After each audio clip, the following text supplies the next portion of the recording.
Solo le pido a Dios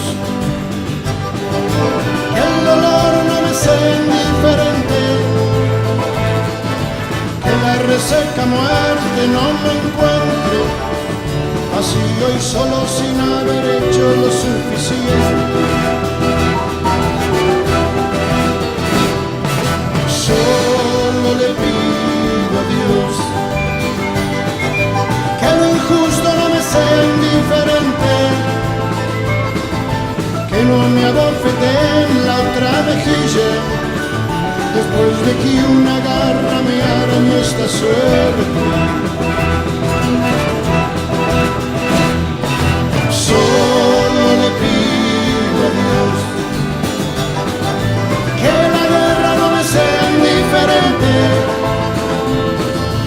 es un monstruo grande y pisa fuerte toda la pobre inocencia de la gente. Es un monstruo grande y pisa fuerte toda la pobre inocencia de la gente.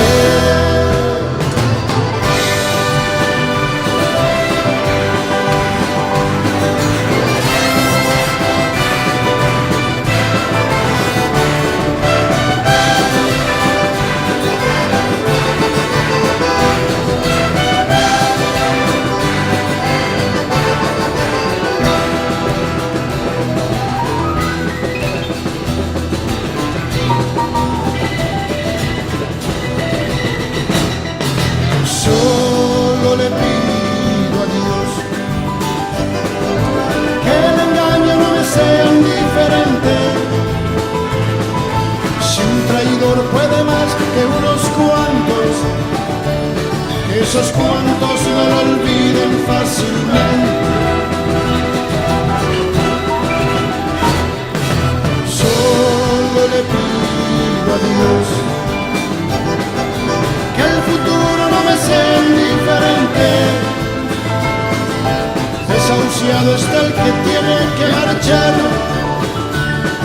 a vivir una cultura diferente.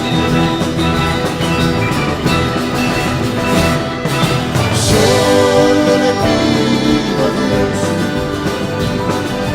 que la guerra no me sea indiferente, es un monstruo grande y pisa fuerte toda la pobre inocencia de la gente. Es un monstruo grande y pisa fuerte toda la pobre inocencia de la gente.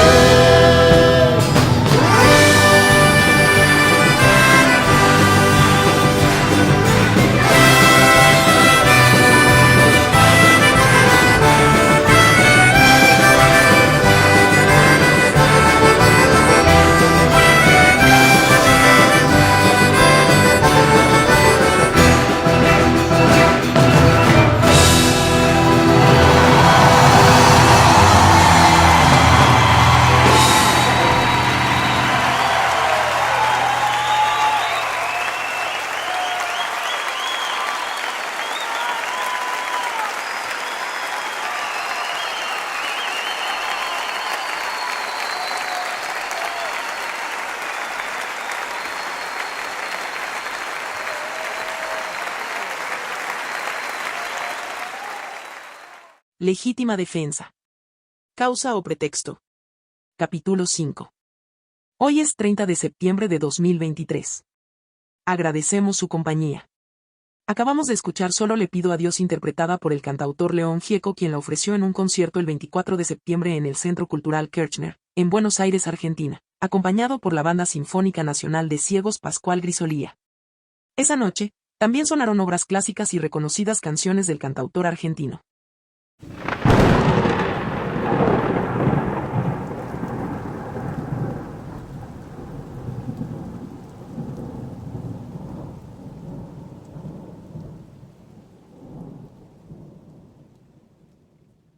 En los capítulos anteriores.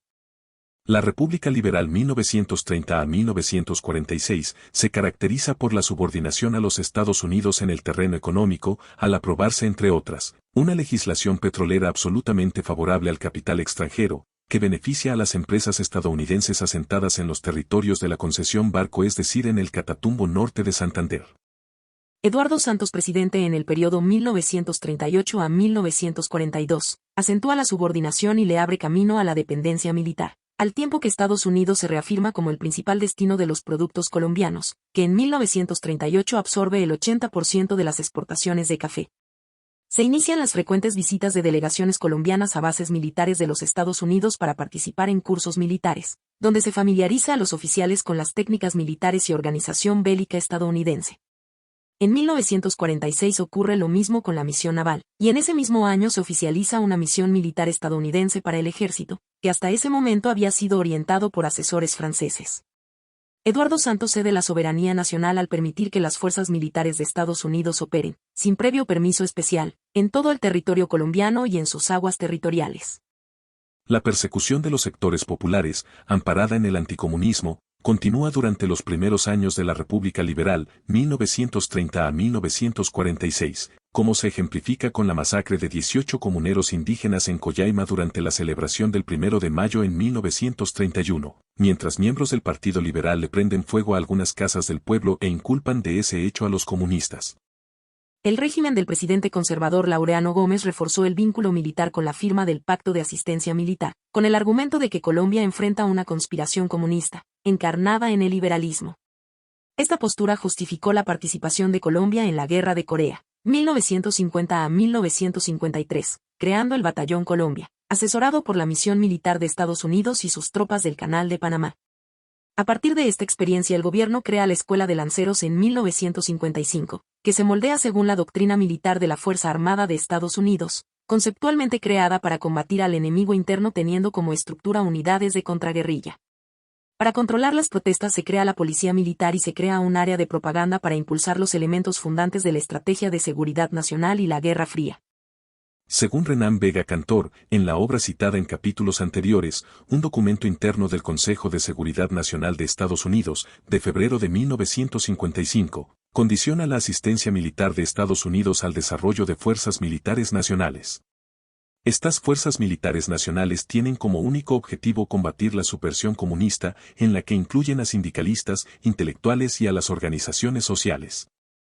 El discurso anticomunista y la contrainsurgencia ligada al mismo adquieren una renovada fuerza a mediados de la década de 1940, por la represión a sindicatos por parte del gobierno de Alberto Lleras, que habían contado con el respaldo de anteriores gobiernos liberales, y por el surgimiento de la insurgencia popular.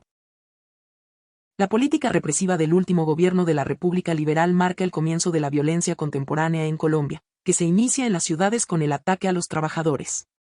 Un ejemplo de ello la destrucción de Fedenal, una organización de trabajadores de los puertos, abriendo paso al sindicalismo clerical, legitimando el paralelismo sindical, oxigenando a la conocida UTC Unión de Trabajadores de Colombia, organización de filiación conservadora, paradójicamente fundada por la comunidad jesuita de la Iglesia Católica el 11 de junio de 1946.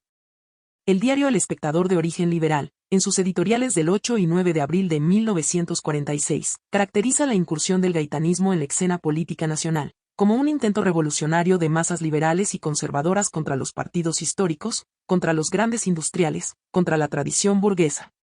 El bloque de poder, compuesto indistintamente de liberales y conservadores, no acepta tal desafío y recurre a la violencia. Desde el Estado se organiza la represión contra los gaitanistas mediante la policía de la época, el ejército y los pájaros. Esa represión se torna más sanguinaria tras el 9 de abril, puesto que la responsabilidad de los sucesos de ese día recae sobre el comunismo internacional, y el gaitanismo es visto como una de sus derivaciones.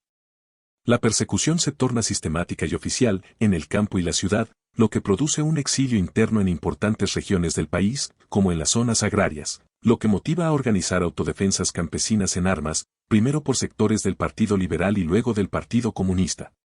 Como lo registramos en el capítulo anterior, se desató una guerra civil no declarada en la que participaron el bloque conformado por empresarios y terratenientes, aupados por el Partido Conservador y los sectores más conservadores del Partido Liberal y campesinos agrupados en autodefensas guerrilleras liberales y comunistas.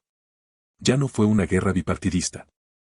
Así, luego del 9 de abril se concreta una alianza estratégica entre los conservadores y los Estados Unidos, puesto que ambos culpabilizan al comunismo internacional como responsable de la muerte de Gaitán. El primero en acusar fue el secretario de Estado de los Estados Unidos. Y después el gobierno conservador de Mariano Ospina Pérez, tesis aceptada por el grueso del Partido Conservador, así como periodistas liberales de extrema derecha, entre ellos Enrique Santos Montejo, apodado Calibán. Así se conformó la alianza entre la contrainsurgencia nativa y el anticomunismo, como política internacional, patrocinada por los Estados Unidos, que se convierte en el sustento ideológico y doctrinario de la lucha contrainsurgente que desde entonces se impone en el país.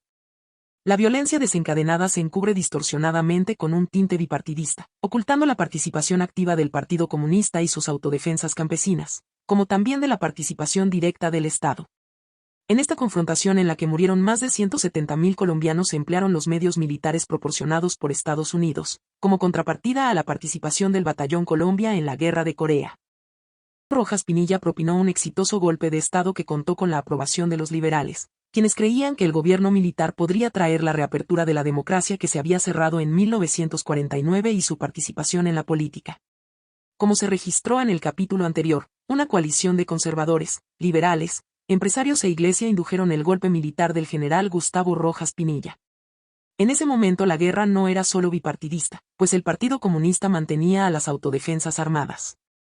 A diferencia de otras dictaduras militares latinoamericanas de la época, la de Rojas no era un proyecto político autónomo, sino un mecanismo temporal para dirimir las disputas entre liberales y conservadores. Sin embargo, con el paso de los meses, Rojas demostró que quería alejarse del bipartidismo tradicional e implementó acciones dictatoriales para gobernar. La segunda ola de la violencia, o la Segunda Guerra, corresponde a la dictadura del general Gustavo Rojas Pinilla, 1953 a 1957, que se concentró en las regiones del movimiento agrario comunista y las zonas cafeteras. Según Mario Aguilera, en su obra Guerrilla y Población Civil. La Segunda Guerra se explica por un acto injusto del Estado, que respondió a la organización pacífica de los campesinos con un operativo militar. Esa Segunda Guerra se desenvolvió en Villarrica, un antiguo escenario de conflictos agrarios, que al comenzar los años 50 se hallaba influenciado por el dirigente agrario Juan de la Cruz Varela, quien recientemente había logrado la unificación de los comandos guerrilleros del Sumapaz. Varela había optado por la desmovilización y la entrega de armas el 31 de octubre de 1953, pero sin perder el control político sobre la zona. Y, a renglón seguido señala.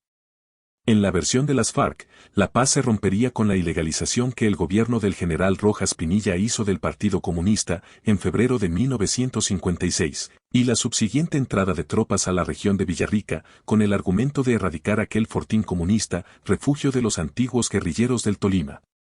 Vieira, el secretario general del PCC, añadiría con el tiempo que en la decisión también pesó que la región quedara muy cerca de la hacienda del general. En todo caso, a finales de 1955, alrededor de 5.000 soldados se lanzaron sobre la zona, apoyados por aviones de la Fuerza Aérea, que arrojaron bombas de napalm. Al número indeterminado de muertos de ambos bandos hay que añadir más de 100.000 desplazados, cientos de detenidos instalados en un campo de concentración ubicado en Cunday, en el que se practicaron fusilamientos, castraciones y diversos tipos de torturas, entre ellos la aplicación de corriente eléctrica. Los que sobrevivieron fueron procesados y condenados sin que se les brindaran las mínimas garantías procesales. Cerca de 5.000 desplazados buscaron refugio, asentándose en el Alto Sumapaz Duda, Ariari, Guayabero y El Pato. Ante los operativos, la resistencia de Villarrica organizó el repliegue en las llamadas columnas de marcha. El propósito, evacuar a la mayoría de la población no combatiente, primero hacia los páramos y luego, bajo el asedio del ejército, hacia el cañón del río Duda y los llanos orientales. Las guerrillas, ya de carácter móvil, actuarían bajo la dirección del Partido Comunista Colombiano. Al respecto, Gilberto Vieira, en entrevista citada en capítulos anteriores a Marta Arneker, afirmó: fue así como comenzó la segunda etapa del movimiento guerrillero. En esa región efectivamente se había refugiado una gran cantidad de guerrilleros que ya habían pasado por la escuela de la lucha y que, al ser atacados, desplegaron una actividad militar formidable.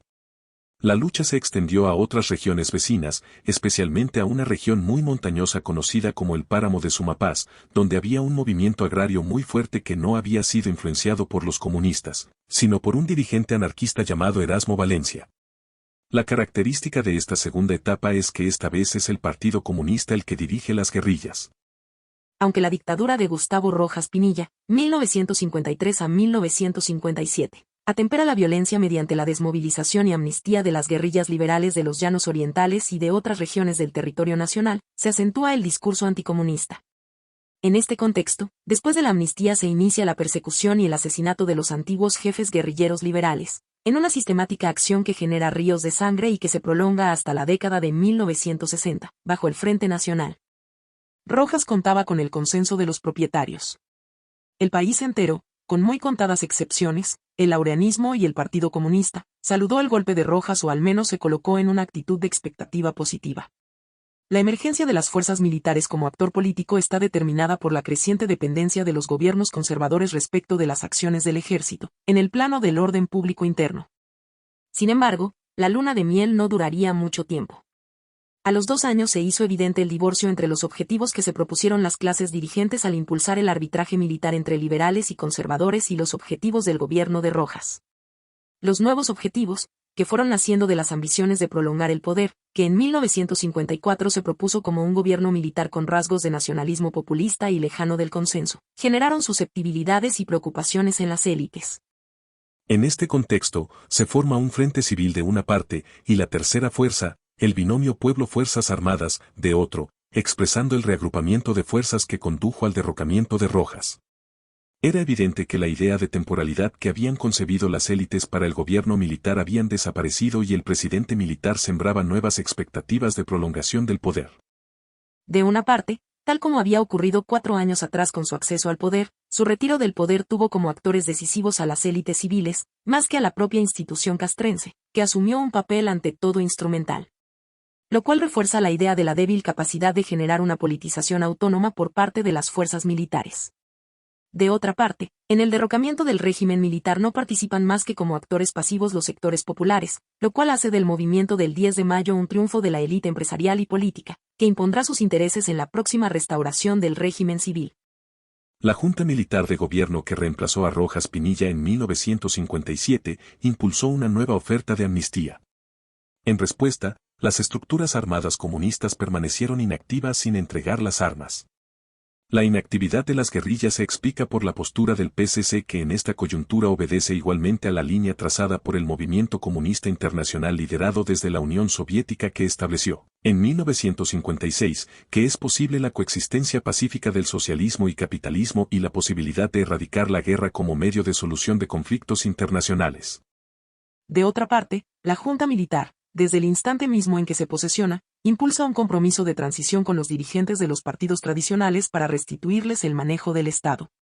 La Junta Militar, en su búsqueda de rescatar el clima de convivencia, dictó en sus primeros días de gobierno una serie de medidas que demandaban con ahínco los partidos y que habrían de destruir de un tajo algunas de las bases de la institucionalidad del gobierno rojista. Se clausuró el órgano oficial del gobierno depuesto, el Diario Oficial, se abolió el Directorio Nacional de Información y Propaganda y se suspendió la censura de prensa.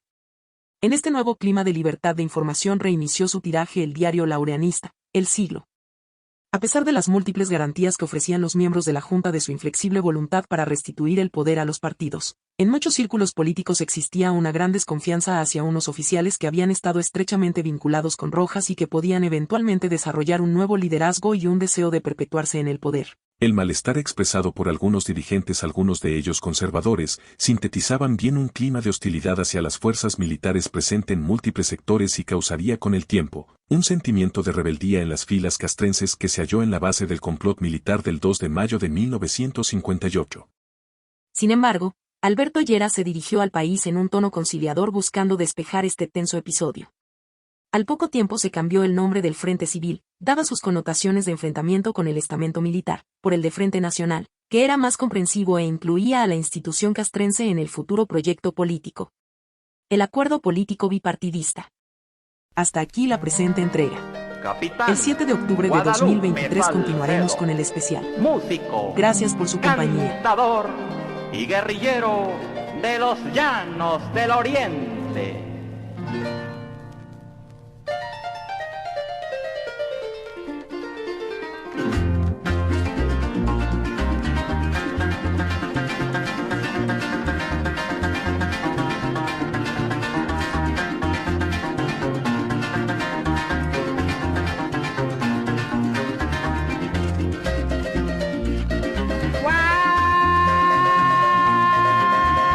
Guay, joropo siempre joropo para recordar un valiente de los que nacen y mueren por defender al inocente. Llanero conocedor de la toga y canalete, aunque tuvo poco estudio, fue un hombre inteligente. Se levantó en la llanura y preparó bien su gente, andaba bien remontado, armados hasta los dientes. Llaneros casanareños eran más que suficientes para sostener la lucha en los llanos del oriente. La revolución del llano aquí la tienen presente, se compone de 1000 hombres, un capitán y un teniente, doctores en medicina, los consiguió urgentemente, ya tenía sus muchachos y todos muy excelentes. Era un hombre malicioso, muy táctico y eminente, certero en la puntería, siempre pegaba en la frente.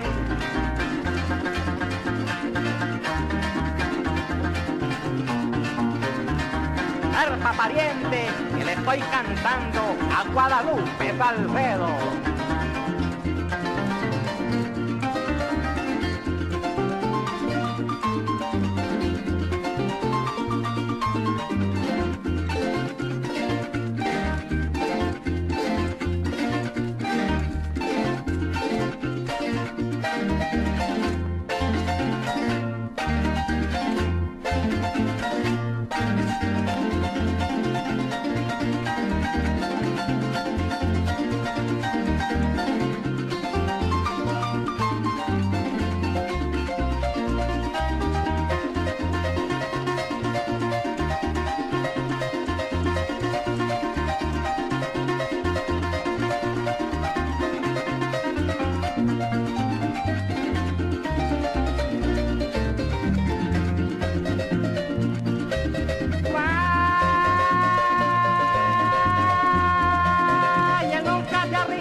Pa' meterle el paquete, pero cuando fue el combate se les arriscó el copete. Vayan estudiar primero, le decía muy sonriente, y se devuelven con ropa interiores solamente.